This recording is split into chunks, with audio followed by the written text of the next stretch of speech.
नमस्कार सर्वांना, श्री स्वामी समर्थ. मी इगतपुरीची या चॅनलमध्ये आपल्या सर्वांचं स्वागत आहे. सध्या श्रावण मास सुरू झाला आहे आणि श्रावणात अनेक सण येतात. त्यातच येणारा पहिला सण म्हणजे नागपंचमी.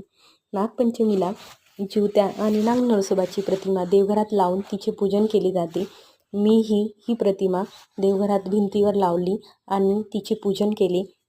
सोबतच नागनरसोबाला आघाडा, दुर्वा यांची माळ बनवून घातली जाते. तर छानपैकी असा आघाडा आणि दुर्वाचा हार तयार केला आणि तो नागनरसोबाला घातला. आघाडा हा असं गवताचा प्रकार आहे जो फक्त पावसाळ्यातच येतो. तर हे असे गवताचे काही प्रकार असतात ज्याची माळ तयार करून नागनरसोबाला घातली जाते. नंतर नागपंचमीला दुपारी 12 वाजेपर्यंत उपवास असतो आणि कोणतेही कापण्याचे वगैरे कामे या 12 वाजेपर्यंत केली जात नाही. त्यानंतर स्वयंपाक वगैरे केला जातो.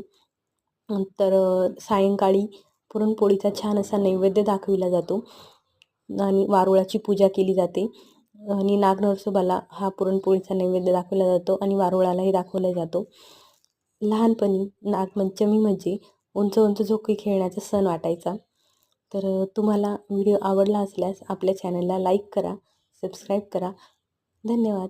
Thanks for watching. Shri Swami Samarth.